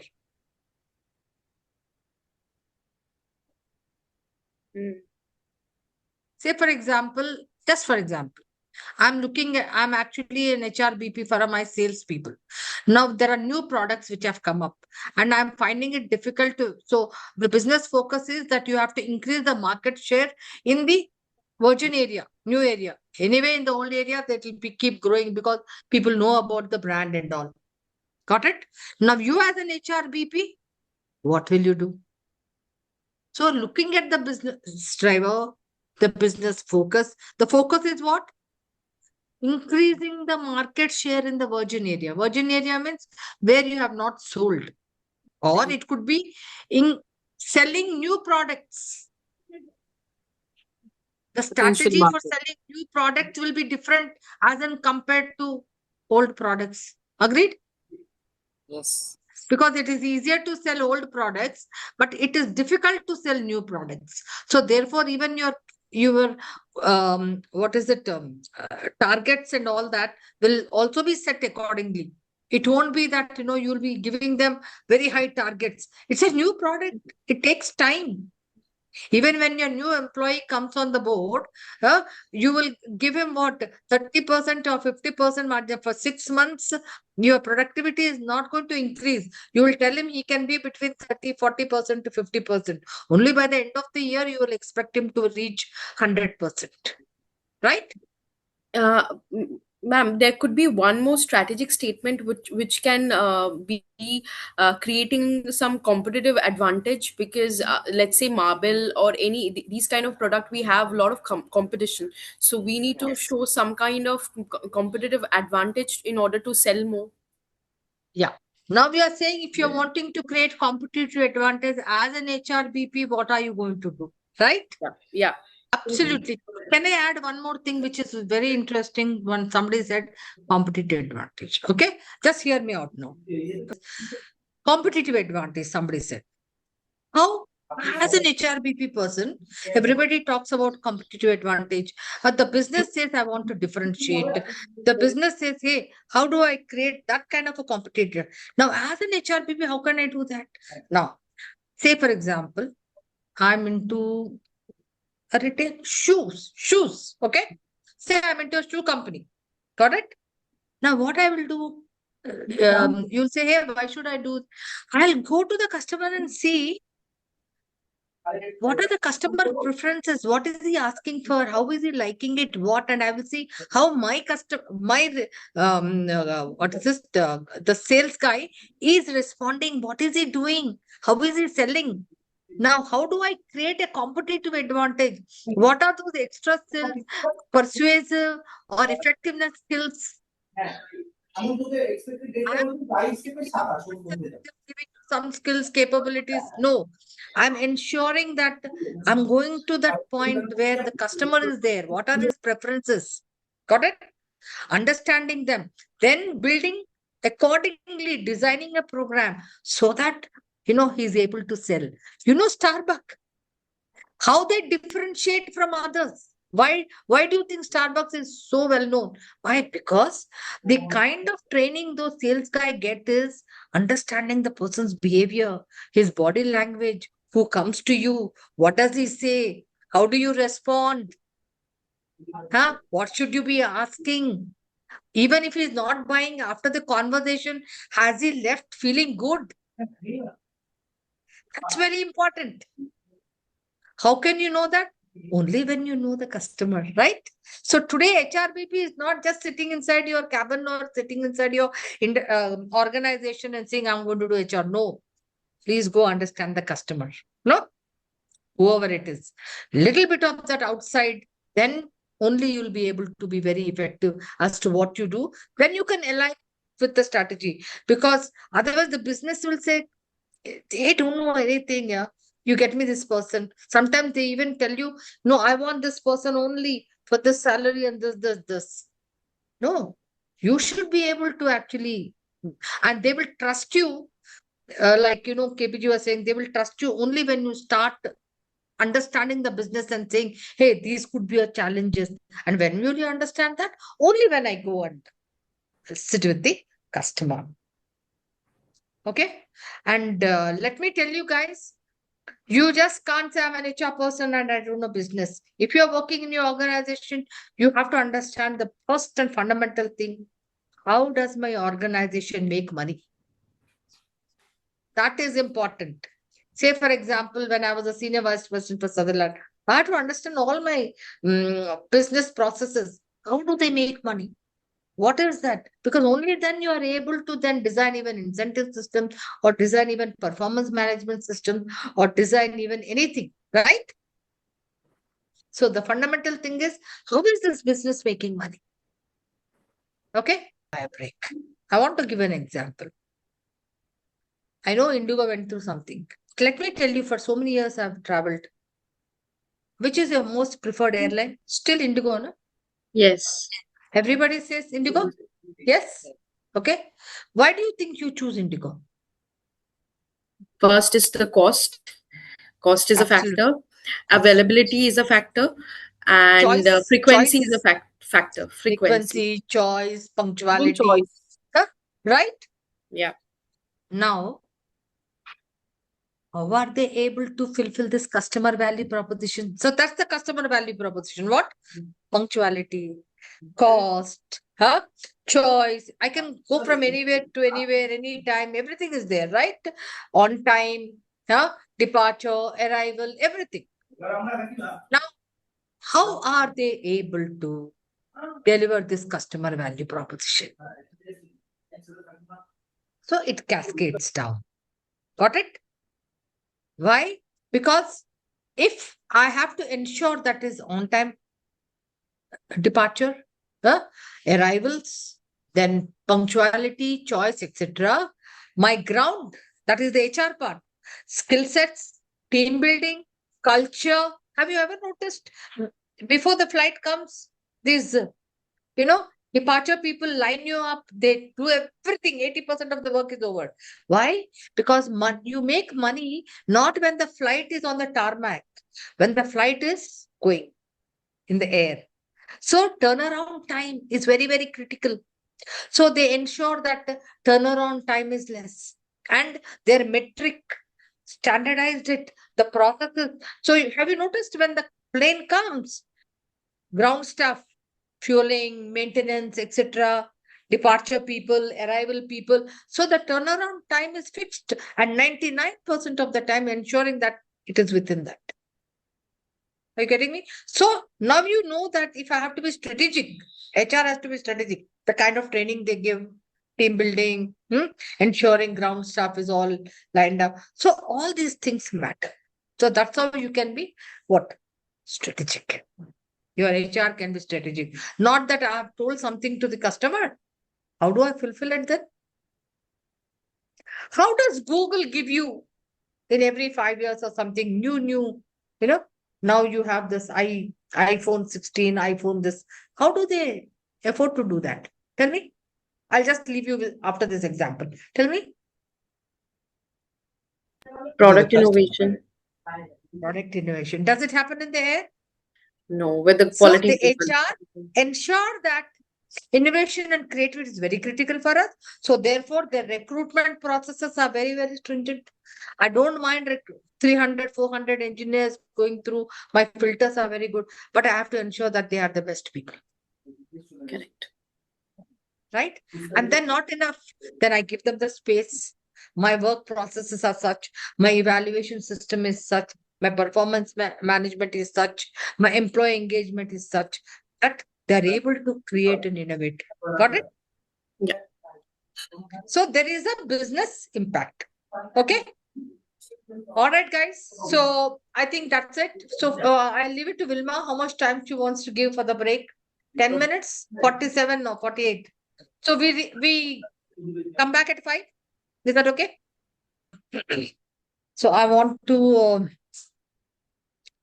recap and kind of take you through what we have done till now. Okay. We were looking at our role, HRVP role, and say, hey, where are we? Are we at a resource provider? Are we at a service provider stage? Are we at a value provider or at a strategic? Now our attempt is to become strategic. Okay. That's how we can add value. Now, if we want to become strategic and add value, so how do we do that? So understand strategy and align everything what we do so that it translates into action and it impacts business results. Okay, in a nutshell. And now, typically, let me give you a little understanding of this model, HRBP model. It is also called a three-legged stool. Now, if you notice, in an organization, it is embedded in the business. All HRBP people interface directly with the business. Okay. When I say business, you are dealing with, the workforce, which actually creates money, generates revenue. All right. Uh, uh, so if you can see this, now when we talk about this model, in most of the organizations, they have structured their HR structure in such a way that you have something called COE, Center of Excellence. I'm sure in most of the organizations, you have the COE. Now you'll have a COE for what? Compensation and benefits, right? You'll have COE for training, L&D. You have COE for performance management, OD interventions, etc. Right? So what does this mean, COE? They are the ones who actually are subject matter experts who create policies, procedures. Say, for example, if there is a COE, compensation benefits, it creates your compensation policy. It will tell you at which level, what salaries, etc., everything. Now, why do you think they have created a model like this with a COE and then a kind of a to take care of all your transactional administrative work called a shared service? Anything which is repetitive can be put as a process and it can become like a SOP. You don't have to reinvent, etc. At a very low cost, you can take people because everything is there in the system and then relieving orders, taking out contracts, exits. Okay, everything. It's called a shared service here. Now the business partners interface with line managers or employees. So what happens? Business partners are the implementers of policies, procedures, etc. So what they do is they implement, send back the feedback to COE saying that, hey, this policy is not working on the ground because of such and such a challenge. Okay. So the business partners, by having this model of COE and also the shared services, have more time to be strategic. They're spending more time in being strategic, more time in becoming what a credible person giving coaching, mentoring, or being a change agent. So, in most of the organizations, you will see that the role has evolved from an HR generalist role to HR business partner. Earlier on, HR generalist is to do dual roles in the sense he would interface with the line managers, employees, etc. He would also do a lot of this administrative work of releasing letters, releasing increments, etc., etc. But now all that has been taken out from him, and the shared service does all that. And the center of expertise, that is the center of excellence, They are the subject matter experts, and they create policies, procedures, and then they help the HRBPs in terms of whether they have to tweak, iterate, calibrate everything. So this is how the model works. Okay. How many of you have this kind of a model? I don't know. Okay. So because of this model, if you have noticed, the role of HRBP, which was in a traditional mode, was doing so much of admin work here. Can you see this? 60 to 70% and very little of strategy is now aligned, and he does more of strategy and less of admin work, because that work is being done by the shared services. Any questions here, guys? I will just quickly run through so that you will have a little understanding how the role has got transformed. Okay.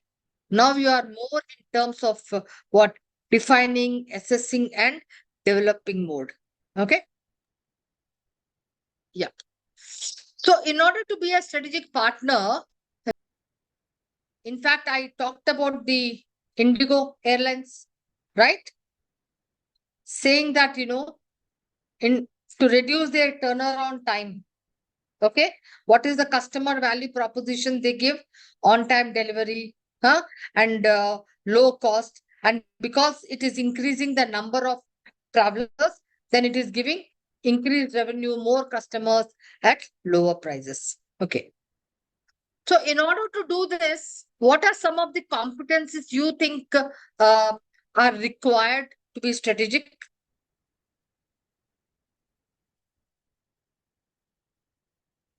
Yeah.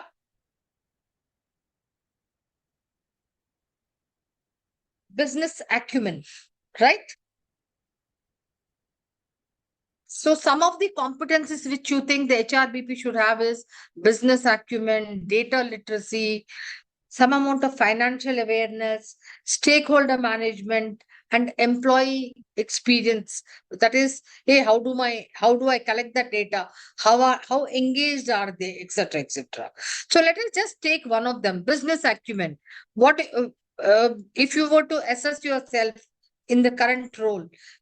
Where would you rate yourself as on a scale of 1 to 5? Huh? Who rates themselves as 5?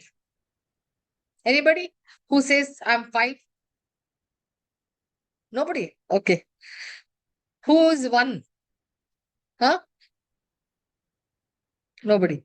Okay. So how do you actually, we have to understand what is this business acumen. What is business acumen? That means, how does organization create this word value, value, value? We keep hearing, but that's really very important. How does organization create value? How does it create a competitive advantage? How does it differentiate from others? Say, for example, ask yourself, my organization, how does it differentiate from the other similar industries? Anybody wants to respond to that?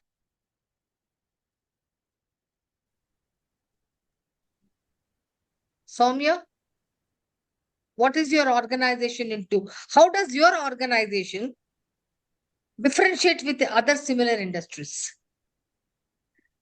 Ma'am, right now, if to talk about my organization, we are a prison authority. So we have competitive authorities which are like Jebel Ali Free Zone. We have 45 plus free zones in the UAE. So, but our particular organization is the second largest industrial free zone in the Emirate, in the entire region actually. So what we are doing differently when it comes to business operations or the service excellence is something that we make sure that within 60 minutes we issue licenses. So to get to that level of turnaround time or kind of a productivity, we had to do a lot of rebranding of our own entity, and to reach out to the foreign investors and do a lot of road shows and business trips to different countries.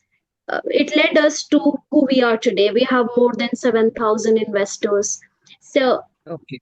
all that happened just not overnight. It happened through a lot of this strategic adoption. Okay, so So, through but partners, through partnership, acquisitions, exactly, etc. yeah, Okay, that's yeah, how you grew, and that's how you differentiate yourself now, so that you are yeah, able to actually be, create a brand for yourself. Okay, anyone else exactly. wants to talk about their organization? I mean, So, how does it create value and how does it differentiate itself? Yeah, who somebody said yes, and yeah, who wants to talk about their organization? Ma'am, in our organization, there's so much of competition in the market in the same area. But our Mm-hmm. differentiator is the selection, the choices that we provide, the large choices. In the Okay, budget of the customer, they can choose. They have the freedom to choose. So, okay, and if we don't have the product in one unit, we make sure we have the mechanism to make it available. That's our differentiator. And wow, wow, second is the kind of technology that we use, the 5 and 6 axis machines, which is like very few people have got it. It's very expensive and it's like from Germany. And it makes sure that, there's no complaint for at least for 10, 15 years. Uh, that's the process, and the quality is main differentiator, and the selection, of course, these three things. wow. So that means you are creating a competitive advantage by different, these are the differentiated choices, availability, quality, right?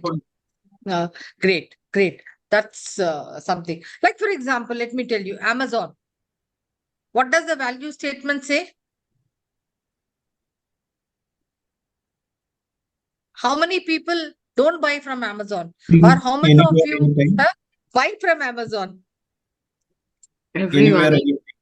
I think the time you wake up, it is only Amazon, no? Huh?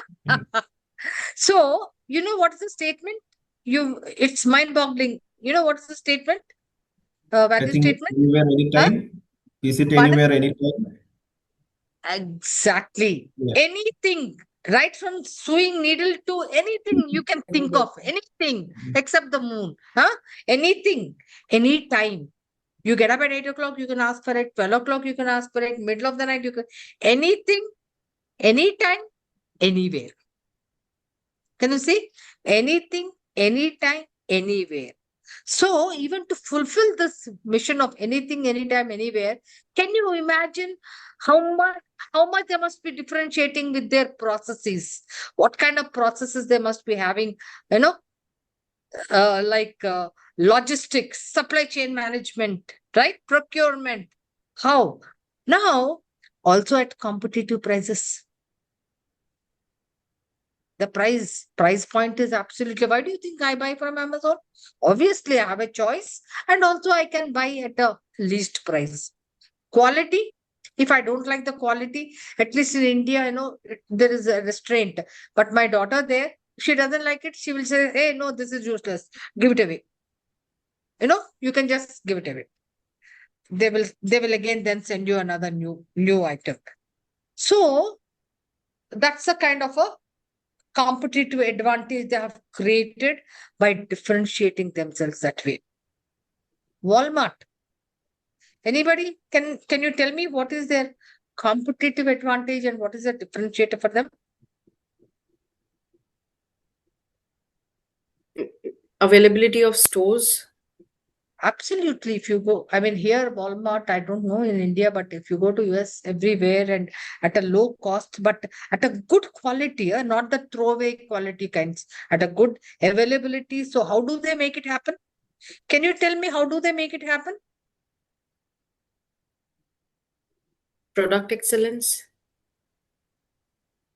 Is From it? the HR perspective, what could be one of the critical positions for which they need to really have a talent pipeline and ensure that the Production, supply chain guy, the skill, supply yeah. chain guy, no, that's very, very important. Supply chain, because they buy up, and that's how they are able to pass on that, discount to the end customer. Okay. Anybody who wants to talk about their own organization? One more person. I will talk about my organization. Yeah.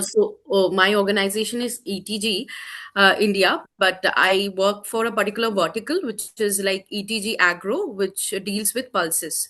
So all Okay. kind of pulses we make, and we Right. initially were selling to, we were B2B, so business to business. So we sell to other like companies to so that they can rebrand it and sell it to the market.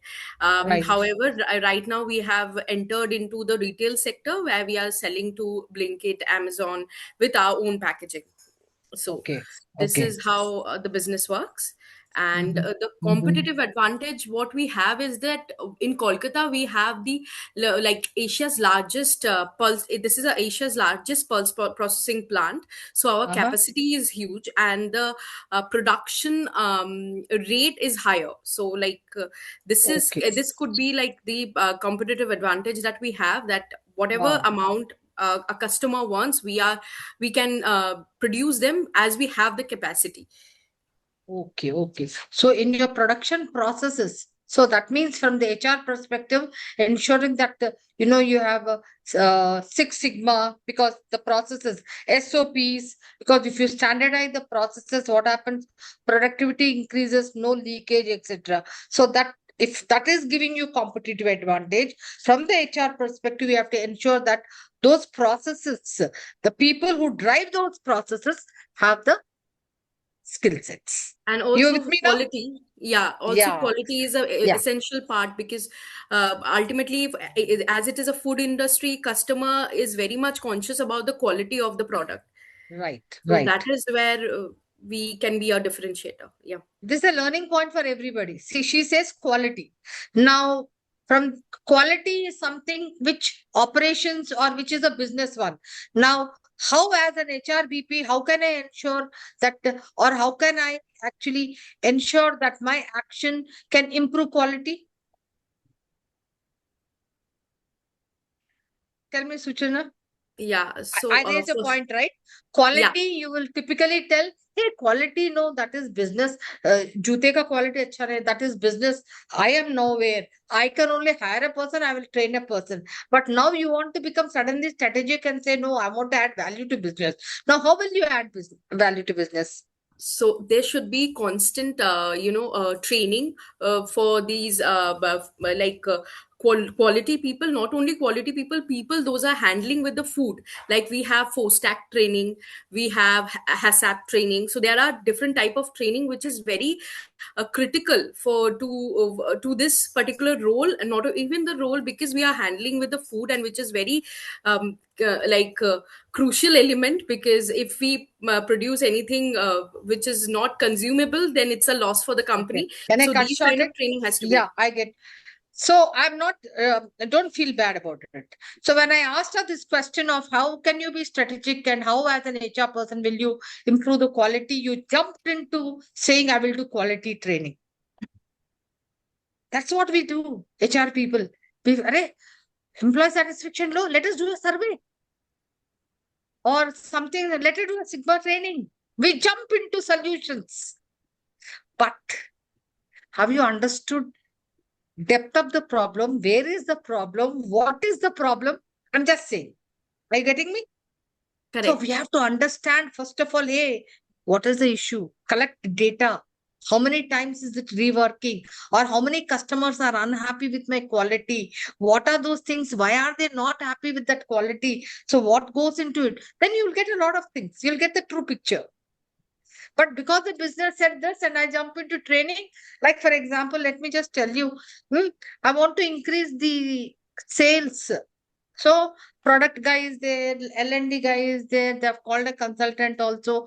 So somebody said, do this training, product training. Somebody said communication training. Okay. So the L&D manager tells to the consultant, do this training. I have done the training. But after 3 months, again the business head says, but the sales have not increased. So who will be blamed? The consultant who came and gave the training didn't do a good job, right? Or they will say, we gave the training, L&D training, also care training diya bhai. Are you getting me? So if I want to be strategic, I have to actually see where is the present level of training, what has happened. Let me then see. right? And then, so therefore, HR people tend to give solutions. That's the first thing we do.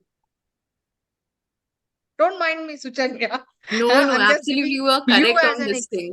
you as an Absolutely correct. example. Okay? Huh? But but if I want to be strategic, try and understand, hey, what is the problem? What is the cause? Then take the proper action. Okay? So then you can connect your HR decisions to profitability. All right? Uh, we already talked about how you have to understand what kind of a ecosystem, what are the dynamics. So today, what we are talking about is not just inside to outside. We have to look at the outside. When I say outside means my business, what are the various factors which are impacting it externally, right? What kind of markets, and what the customer impact, what kind of a socio economic, in fact today, the entire, as I said again, the VUCA environment. So unless and until I understand that environment, I will not be able to give the right solutions. For example, in many organizations today, depending on their business model, you are not doing a full time now. You are actually taking what? Contractors, contractual staff.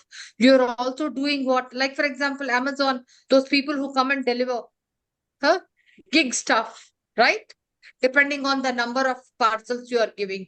So you as an HR person, you have to decide what kind of a compensation, what kind of a workforce I will have, because ensuring that it gives you profitability. Because if I take a full-time person, then what will happen? I'll have there are many more things to be done with a full-time employee as opposed to maybe just few hours or maybe piecemeal, right? Or, for example, I need subject matter experts. Why should I take a full time employee? I might, in an oil and gas shell business, for example, I will take retired people, who have been retiring from good public sectors, and I can take them as subject matter experts and put them on what? Returnership, or maybe come once in a week, because I don't need full time. Like, for example, Provident Fund, ESI for compliances. I don't need a full time employee. I'll take somebody on a retainership or a contract basis. Come do your work. He's a subject matter expert who comes at a good, maybe much lesser than a full time employee, and I can get best work done. So you have to look at what HR model should I use, whether in PMS, compensation, anything which will help me impact my business results. Are you with me? Yeah? Okay. I'll be sharing this PPT with you guys. So this is more of text, but I'm only giving you the essence and the summary of it. Okay. Let's do a small, quick. Company revenue dropped 15%. Customer complaints increased. What business questions will you ask?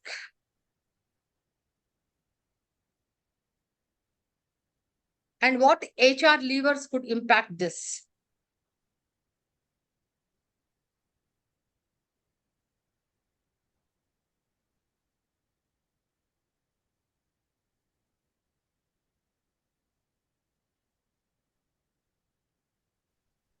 I would look Anybody? at I would look at Yeah. performance evaluation, Pardon? and that I would look at employee evaluations in that quarter. Yeah, absolutely. In fact, if you look at company's revenue has dropped by 15%, from the business perspective, that means customers' complaints increased. So we need to understand, hey, this is a lag indicator. Revenue drop means lag indicator, outcome. I can't do anything much. But what caused the revenue drop? Customer complaints have increased. That means, hey, what are the reasons? What are some of the complaints of the customers, right? With my offerings, I need to find out, right? Huh? So when I find out what are the complaints, then I will know in my product and services, what are those gaps? Then probably looking at the gaps, does it require in any of the processes improvement? So that's how you start thinking from the HR perspective. Then I can do interventions, but not that, hey, customer complaints, so let me give training to the sales employees. See, I might be doing something which is not going to impact the real problem, right? Yeah. So I should not be jumping into solutions. Yes, Sean, you wanted to say something, Sean. It Did I might miss be you? due to operational issue also. Absolutely, that's what I'm saying. I need to check at all the, so somewhere, see, when I said operational issue, again, you need to look at, let me quickly take you to that nice, interesting, yeah. Can you see this clearly or should I make it? See, typically what happens, this customer perspective, this is your product. Okay. Product. Now, if there are complaints here, why are there complaints here? Because in your business processes, that means in operational processes or in your innovation, these are all your functions, different functions in your organization, production, purchase, everything. Maybe material, maybe your production. So you have to identify where are the problems here. So in order to bring any change in this, you need to see who are those people working and what has happened with them. Do I need to, it could be a technical problem, it could be a behavioral problem, right? So I need to understand. So that means I need to look at my processes and I need to look at people who are working there. Got it? Because this is only a lag indicator. Only I can work on this. These are my performance drivers, the people part of it and the process part of it. Okay. So only when I look at this, then I can better this. I can't better this straight away unless and until I have an insight of these things.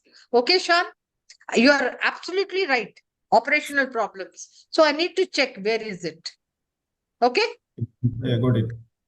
Yeah. So if you notice, see, customer management processes, operational management processes, innovation processes, simply in your organization, you see that apart from any HR and finance, what are the other functions or families you have which create your product and services? Got it?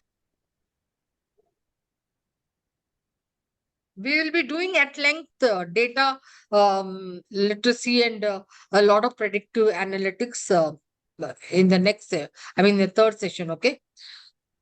Yeah, we talked about consulting and influence. Influencing is very, very important because as an HRBP, you don't have any authority or power, right? Do you have any power? No. But yet you have to manage your stakeholders. Yet you have to influence them. But you have to persuade them into saying that, hey, these are the things you need to do. Okay.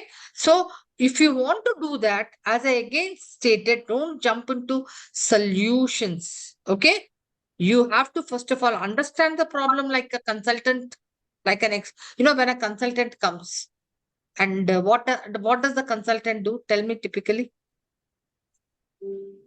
Anybody? When a consultant comes, you have hired a consultant. What does the consultant do? They Come take the and data. discuss and identify the problem areas with different discussion with different people. Yeah. Supposing, you have hired a consultant to for attrition or for anything. Will he just say, oh, you have attrition? No, do this. Will he jump into solutions? No. First, he No. will say, hey, okay, what is it? He will find out, go to the root cause, use some tools and techniques, collect some data, and thereafter he will suggest that this is something you can do, right? So just like that, even HR should be a consultant to other departments. Find out, understand the problem. It's only then support it with data and then come up with some kind of a solutions. Okay. That's called the consulting and the influence one. Okay. Data and finance we will be doing in the next sessions, guys, because that's a huge amount of analytics, etc., etc. Okay. Now, you will forget everything if you don't read anything, and you have a huge amount of stuff. But read little in the LMS, and I gave an essence. What you have to do is go back and read. Then what happens? You will connect things. Whatever we have done here and now, then you will connect it there. Otherwise, again, for the next session, it will be like, blank. Okay?